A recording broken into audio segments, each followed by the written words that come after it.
Welcome guys. Now in this video we are given a question to write a program to print reverse numbers from n to 0. So what is n? N is a number that will be input by the user, and from that number we need to print reverse number up to 0. That is, suppose the user inputs number 50, then we need to print on the screen 50, 49, 48, 47 and so on till 0. Actually this code is very simple, but there is little that we will learn from here.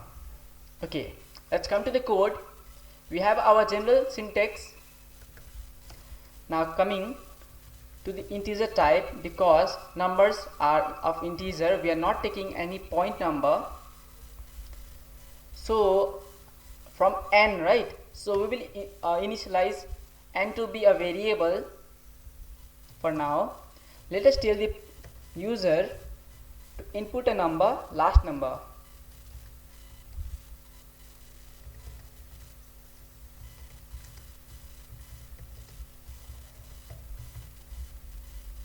Okay, and backslash n, so that we'll get next answer in a new line. Now as we told the user to input a number, let's receive it with the help of scanf function. And now see, where are we taking that variable? We're taking in n. The value will be stored in n. Now enter. Now what are we going to do? Now we will use while loop. We will put a condition.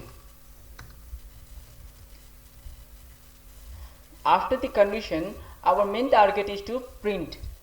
So we will use printf function again.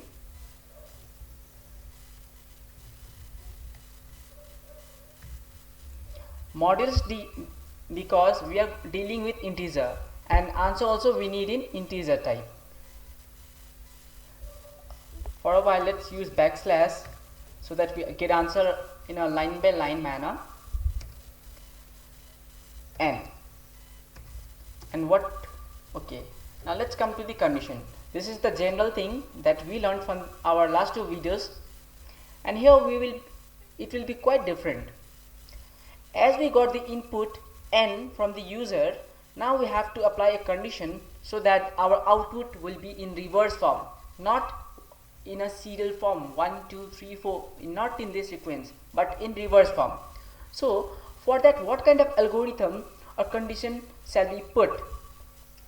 Here we need the loop to work till that number of time unless we print 0 at the last.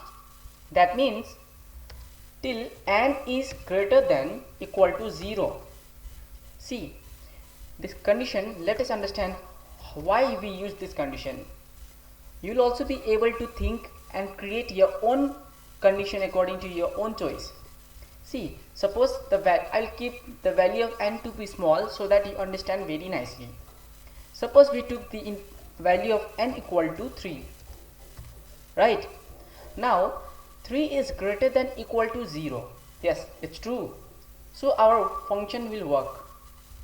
Now suppose I did n plus plus, that means n value is now 4. So 4 is greater than 0. Don't you think we are going opposite way? After 3, 4, 5, 6, it will always be greater than equal to 0. That means we are going in a wrong direction. So what we can do is, we have to also go in a decreasing form. As n value was 3, so 3 is greater than equal to 0. What if now n value is 2? See, we decrease the value of n by 1. Then 2 is again greater than equal to 0. Again our function will work. Again we decrease the value of n by 1. So now the value of n will be 1. And again n is 1 is greater than 0. Again our function will work. Now 0 will also be there. 0 is greater than equal to 0 due to this equal to sign. Again our function will work. Now as soon as n value is minus 1 and value is not any more greater than equal to 0. So our loop terminates. Now let us write the condition. What we used here is n plus plus. No, we used n equal to n minus 1. That means in simple word we can write n minus minus. Now you will understand it in a better way. Now coming here, suppose I entered n value equal to 2.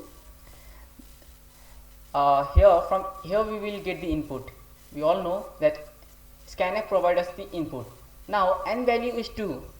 N is greater than equal 0 is greater than equal to 0. Yes, 2 is of course greater than 0. So it evaluates to true and now printf function comes into play. Modulus d value. So we will get the result as 2. Now in the next line, see, as we got the value 2, new line is provided. Now cursor is here. Now n value will be n minus minus. That means n is no more 2, it becomes 1. Now again this loop will come here up. Now 1 is again greater than equal to 1. Yes, it's true. Now again we will come here, modulus d. That means n was 1 now. So we print, the screen will print 1, and this new line will give us a new line for the next. Okay, now our cursor is here. As n value was 1, as it went down, n minus minus. That means now n value is 0.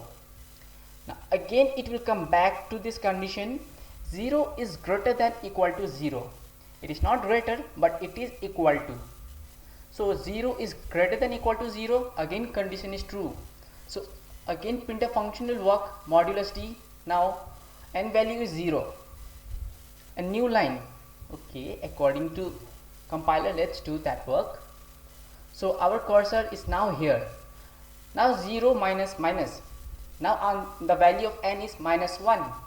Coming here, minus 1 is greater than equal to 0. What I mean is minus 1 is minus 1 greater than equal to 0. You say, no, minus 1 is not greater than equal to 0. Minus 1 is less than 0. That means this condition is false. So as soon as the condition is false, it don't come under the curly braces and the cursor comes to this portion directly. So our loop terminates and the result will be 2, 1 and 0. Let us compile, and guys, please don't get confused. After using double slash, whatever I write, that is a comment. That means our compiler won't read it. So Alt F9, success, Control F9. See, input the last number. Suppose I entered 3. See, 33201. Why there is 2 3? Remember, first we took scanf function. The value we entered was 3, and then next 3 is the answer. It seems quite confusing, right? So let us put slash n here also.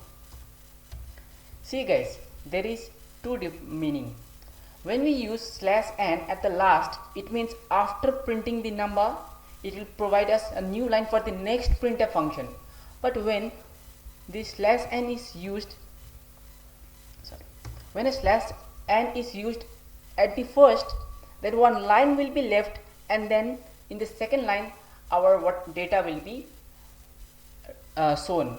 Now Alt F9, success, compile. Again I entered 3. See, I got 3 space 2 space 2 because every time this is also in loop. That's why we are getting in that way. So now see you in the next video. Thank you.